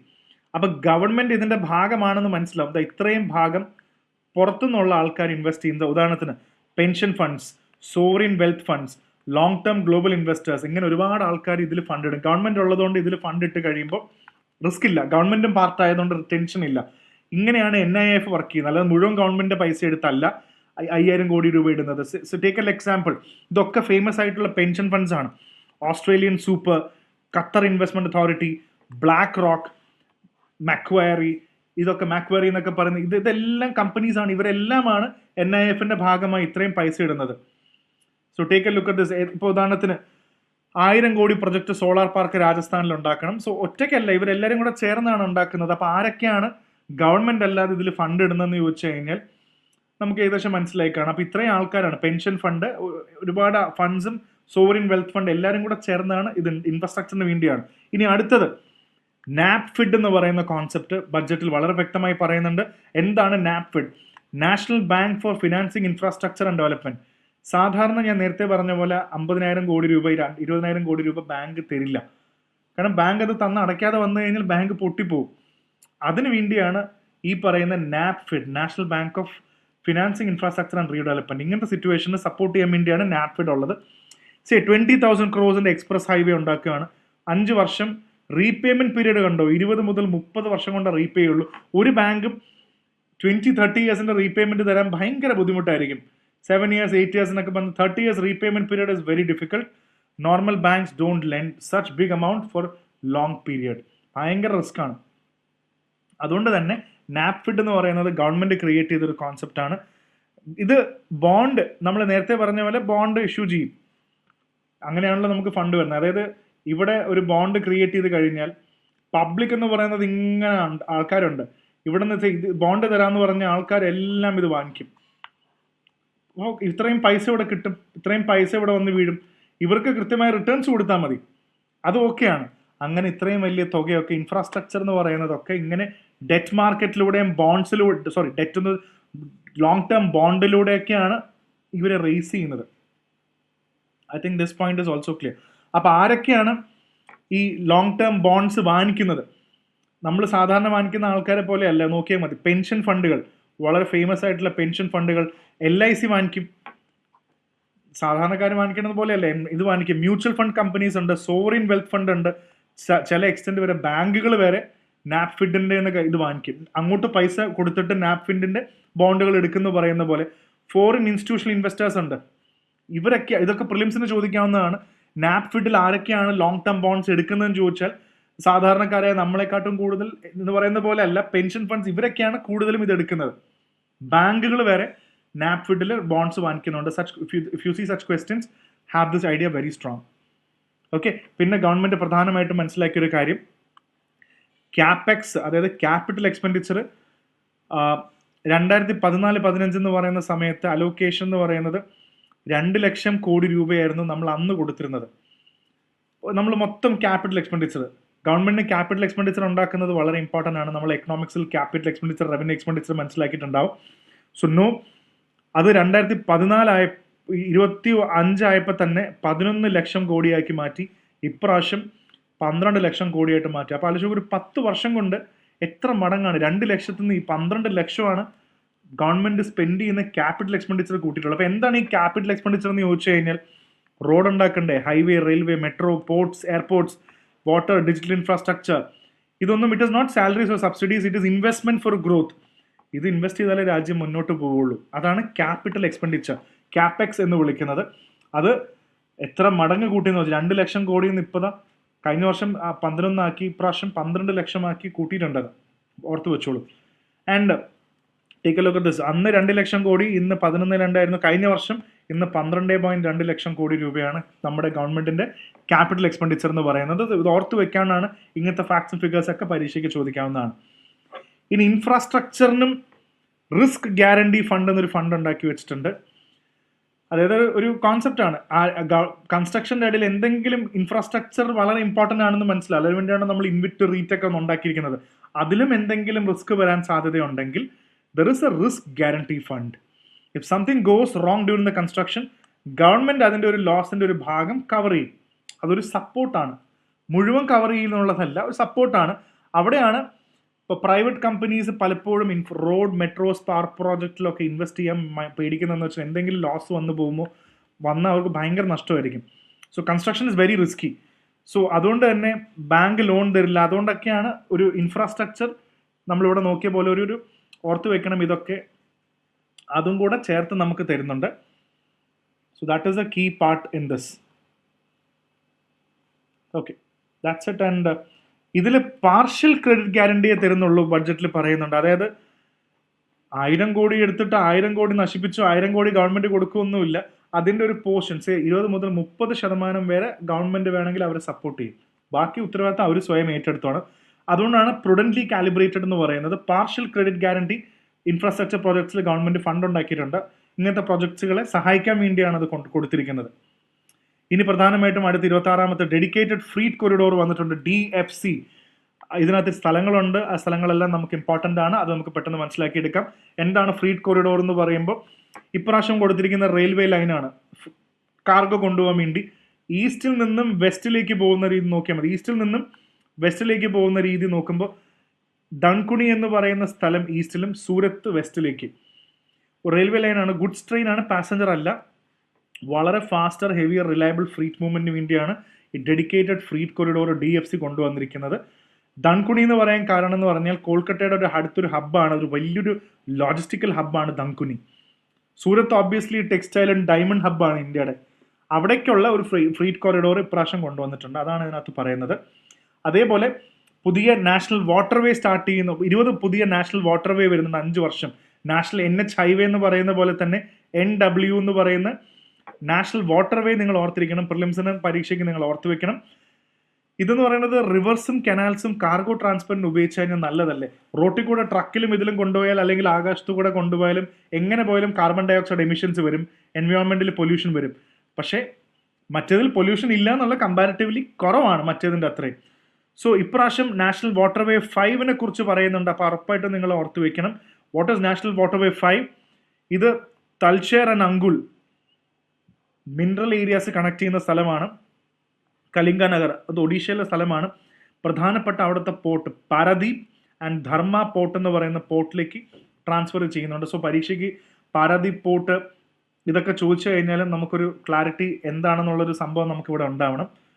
So I quickly go head സ്ലൈഡ്സിൽ ബാക്കിലേക്ക് പോയതാണ്. യെസ്, 2 പോർട്ട്സ് ഉണ്ടെന്ന് നിങ്ങൾക്ക് മനസ്സിലായി. പാരദീപ്, ധർമ്മ പോർട്ട്സ് എന്ന് പറയുന്നത്. Rail and waterway comparatively carbon dioxide per ton kilometre എന്ന കണക്ക് നോക്കുമ്പോൾ കുറവാണ്. അതുകൊണ്ട് തന്നെ ഒരുപാട് മിനറൽസും ലോജിസ്റ്റിക്കും ലെസ് ട്രാഫിക്കും ലെസ് ഫ്യൂവൽ യൂസിലും പൊല്യൂഷനിലും നമുക്ക് കൊണ്ടെത്തിക്കാൻ പറ്റും. അതുകൊണ്ടാണ് നാഷണൽ വാട്ടർവേ 5 വരുന്നത്.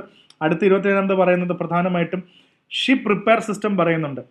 അത് വളരെ ഇമ്പോർട്ടൻ്റ് ആയിട്ടുള്ളൊരു കാര്യമാണ്. സോ ഷിപ്പ് റിപ്പയർ സിസ്റ്റമാണ് ഇവിടെ നമുക്ക് മെയിനായിട്ട് ഇവിടെ കിടക്കുന്നത്.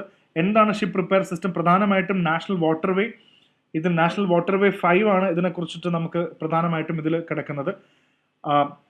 You can take a look at this. വലിയ ബാർജുകൾ, ഇൻലൻഡ് വെസൽസ്, സ്മോൾ കാർഗോ, ഇതെല്ലാം വാരണാസി ആൻഡ് പട്നയിലാണ് ഷിപ്പ് റിപ്പയർ സിസ്റ്റം വരാൻ പോകുന്നത്. അത് വളരെ കൃത്യമായിട്ട് ഓർത്ത് വെച്ചോളൂ. Ship repair system in this area. Yes, cargo promotion scheme വരുന്നുണ്ട്, കാരണം കാർഗോ കൊണ്ടുപോകണം എന്നുള്ളത് ഇമ്പോർട്ടൻ്റ് ആണ്. സോ അത് ഇൻലൻഡ് കാർഗോ ആണെങ്കിൽ കുറച്ചുകൂടെ നന്നായിരുന്നേനെ എന്ന് പറയുന്ന ഒരു ആസ്പെക്റ്റ്. അടുത്ത വളരെ പ്രധാനപ്പെട്ട കാര്യമാണ് what is the concept of CCUS. ഇത് എൻവയോൺമെന്റിൽ വളരെ ഇമ്പോർട്ടൻ്റ് ആണ്. Carbon capture, utilisation and storage. ഇപ്പോൾ ഇതൊരു ചെറിയൊരു ഫാക്ടറി ആണെന്ന് വിചാരിക്കുക. ഈ ഫാക്ടറിയിൽ നിന്നും മുകളിലേക്ക് കാർബൺ ഡൈ ഓക്സൈഡ് പോകുന്നുണ്ടെന്ന് വിചാരിക്കുക, സങ്കല്പിക്കുക. ഈ കാർബൺ ഡൈ ഓക്സൈഡ് പോകുന്നതിന് മുന്നേ തന്നെ ഇവിടെ വെച്ച് ഈ കാർബൺ ഡൈ ഓക്സൈഡിനെ ക്യാപ്ചർ ചെയ്യുക. ഇത് ക്യാപ്ചർ ചെയ്തെടുക്കുക, കാർബൺ ഡൈ ഓക്സൈഡിനെ ക്യാപ്ചർ ചെയ്യുക. ഈ ക്യാപ്ചർ ചെയ്തതിന് ശേഷം ഈ കാർബൺ ഡൈ ഓക്സൈഡിനെ നമുക്ക് യൂട്ടിലൈസ് ചെയ്യും. എന്തെങ്കിലും പ്രൊഡക്റ്റ് ഉണ്ടാക്കാനോ നമ്മൾ എന്തെങ്കിലും പ്രൊഡക്ട്സ് യൂസ് ചെയ്യുന്നതിൽ ഈ കാർബൺ ഡൈ ഓക്സൈഡ് യൂസ് ചെയ്യുക. വേണമെങ്കിൽ അണ്ടർഗ്രൗണ്ടിൽ ഈ കാർബൺ ഡൈ ഓക്സൈഡ് സ്റ്റോറും ചെയ്യാൻ പറ്റും. അതാണ് കാർബൺ ക്യാപ്ചർ യൂട്ടിലൈസേഷൻ സ്റ്റോറേജ് എന്ന് വിളിക്കുന്നത്. അത് എടുക്കാനും ക്യാപ്ചർ ചെയ്യാനൊക്കെ പറ്റും. That is why it is very important എന്നുള്ളത് ഓർത്ത് വെക്കുക. So how do you capture it? ഇത് ട്രാപ്പ് ചെയ്യുന്നത് smoke coming out of power ആണ്. കാരണം അത് നമ്മൾ പ്ലാന്റും സിമെന്റ് ഫാക്ടറീസ് നിന്നൊക്കെ വരുന്നത് ഇത് ക്യാപ്ചർ ചെയ്തെടുക്കും. ആൻഡ് ഇത് വേണമെങ്കിൽ പിന്നീട് കെമിക്കൽസോ സിന്തറ്റിക് ഫ്യൂവൽസോ മെറ്റീരിയൽസ് ആയിട്ടൊക്കെ മാറ്റാൻ പറ്റും. CO2 അണ്ടർഗ്രൗണ്ടിൽ വേണമെങ്കിൽ ഓയിൽ ഫീൽഡ്സോ ഡീപ്പ് റോക്ക് ലെയേഴ്സിലോ ഇത് പമ്പ് ചെയ്ത് ഇത് സേവ് ചെയ്യാനും സ്റ്റോർ ചെയ്യാനും പറ്റും. So CCUS is very important, അത് ഓർത്ത് വെക്കുക. ആൻഡ് ഇവിടെ പുതിയ റോഡ് മാപ്പ് കൊണ്ടുവന്നിട്ടുണ്ട്. 20,000 കോടി രൂപ ഗവൺമെൻറ് ഇതിനു വേണ്ടി സ്പെൻഡ് ചെയ്യാൻ തയ്യാറാണെന്നുള്ള ഒരു മെസ്സേജ് ഇവിടെ കറക്റ്റായിട്ടുണ്ട്. സോ ആരൊക്കെയാണ് CCUS? ഇതും പരീക്ഷയ്ക്ക് വേണമെങ്കിൽ നമുക്ക് ഇതൊക്കെ ചോദിക്കും. കാർബൺ ക്യാപ്ചർ യൂട്ടിലൈസേഷൻ സ്റ്റോറേജ് ചെയ്യുന്നത് ആരാണെന്ന് ചോദിച്ചാൽ പവർ പ്ലാന്റുകൾ ചെയ്യാറുണ്ട്, സ്റ്റീൽ ഇൻഡസ്ട്രിക്ക് ചെയ്യാം, cement industry, refinery, chemical industry, ഇവർക്കൊക്കെ ഈ CCUS ബാധകമാണ്. ഇവർക്കൊക്കെ ഇത് ചെയ്യാനും പറ്റും. ഇവർക്കെല്ലാം പല ഗുണങ്ങളും ഉണ്ട് CCUS ചെയ്യുകയാണെങ്കിൽ. That's it. ആൻഡ് അടുത്തത് ഗോയിങ് ഓൺ 30 ടോപ്പിക്കായി. We have come to the 30th topic and city economic region. ഞാൻ നേരത്തെ പറഞ്ഞു, ഈ ഒരു സിറ്റി എന്ന് പറയുന്നത് ഒരു സിറ്റിയിലെ ഗ്രോത്തിനെക്കാട്ടും കൂടുതൽ സിറ്റിയുടെ ചുറ്റും ഒരുപാട് കാര്യങ്ങളുണ്ട്. അതായത് അടുത്തുള്ള ചെറിയ സിറ്റീസ് ആയിരിക്കാം, അല്ലെങ്കിൽ ഒരു ഇൻഡസ്ട്രീസ് ആയിരിക്കാം, ഇവിടെയുള്ള റെയിൽവേ കണക്ടിവിറ്റി, ഇവിടെയുള്ള ലേബർ മാർക്കറ്റ്, പോർട്ട്, ഹൈവേ. ഈ എന്ന് പറയുന്ന സിറ്റി മാത്രം ഡെവലപ്പ് ചെയ്യാതെ ഇതിൻ്റെ ചുറ്റുമുള്ള കാര്യം കൂടെ ചേർത്ത് ഡെവലപ്പ് ചെയ്താൽ അത് വലിയൊരു സിറ്റി അല്ല, അതൊരു എക്കണോമിക് റീജിയനായി മാറും. കുറച്ചും കൂടെ നല്ലതാണ്. ആ ഒരു റീജിയൻ വലുതാകുമ്പോൾ ഒരു സിറ്റി വലുതായിട്ട് കാര്യമില്ലല്ലോ. സോ അതുകൊണ്ട് core city, nearby town, industrial clusters, ഇതെല്ലാം കൂടെ ചേർത്തിട്ട് ഒരുമിച്ച് പ്ലാൻ ചെയ്ത് ഗ്രോ ചെയ്യുന്നതിനാണ് സിറ്റി എക്കണോമിക് റീജിയൻ എന്ന് വിളിക്കുന്നത്. It's A good idea. കണ്ടോ, മെട്രോ ഉണ്ട്, ടെമ്പിൾ സിറ്റി ഉണ്ടെങ്കിൽ അവിടെ കൺസ്ട്രക്ഷൻ, ഹൈവേ, ബാക്കിയുള്ള ബിൽഡിങ്സ്, ഇൻഫ്രാസ്ട്രക്ചർ എല്ലാം മൊത്തത്തിൽ ഗ്രോയിപ്പിക്കാൻ വേണ്ടിയാണ് സെർ എന്ന് പറയുന്ന കോൺസെപ്റ്റ് വരുന്നത്. So it is they work as clusters and they grow faster in clusters, not in isolation. അതാണ് ഇതിന് പ്രധാനപ്പെട്ട കാര്യം. ഒരു സിറ്റി അല്ലാതെ ഒരു റീജിയനെ തന്നെ വളർത്തുക എന്നുള്ള ഒരു സംഭവമാണ് ഇതിൽ മെയിനായിട്ട് നമുക്ക് മനസ്സിലാക്കാൻ പറ്റുന്നത്. ഇതാണ് അപ്പോൾ നമുക്ക് ഇതിനകത്ത് മെയിനായിട്ട് മനസ്സിലാക്കേണ്ട ഒരു പ്രധാനപ്പെട്ട കാര്യം എന്ന് പറയുന്നത്. Big metros are already congested. വലിയ മെട്രോ എന്ന് പറയുന്നത് ഓൾറെഡി കൺജസ്റ്റഡ് ആണ്. അതുകൊണ്ട് തന്നെ വളരെ പെട്ടെന്ന് ഇതെല്ലാം ഗ്രോ ചെയ്യിപ്പിക്കാനുള്ള കാര്യം വളരെ ഇമ്പോർട്ടൻ്റ് ആയിട്ട് നമുക്ക് മനസ്സിലാക്കണം. അതുകൊണ്ട് ടയർ 1, ഇപ്പോൾ ടേക്ക് എൻ എക്സാമ്പിൾ, ഇപ്പോൾ വാരണാസി, തിരുപ്പതി, ഉജ്ജയിൻ, ഇവിടെയൊക്കെ വലിയ ആൾക്കാർ വരുന്നുണ്ട്. പക്ഷേ ട്രാൻസ്പോർട്ട്, സാനിറ്റേഷൻ, ഹൗസിംഗ് സർവീസസ് ഒന്നും നല്ലതല്ല. അപ്പം ഇങ്ങനത്തെ ഒരുപാട് ടയർ ബാക്കിയുള്ള മെയിൻ അല്ലാത്ത ഒരുപാട് സിറ്റീസിന് ആ റീജിയൻ തന്നെ ഗ്രോ ചെയ്യിപ്പിക്കുക എന്നുള്ളതാണ് ഇതിൻ്റെ പ്രധാനപ്പെട്ട ആസ്പെക്ട് എന്ന് പറയുന്നത്. അതിനുവേണ്ടി ഏകദേശം 5,000 കോടി പെർ സെർ സ്പ്രെഡ് അക്രോസ് 5 ഇയറിലേക്ക് മാറ്റി വെച്ചിട്ടുണ്ട് എന്നുള്ളതാണ് ഇതിൻ്റെ മെയിൻ ആസ്പെക്ട്.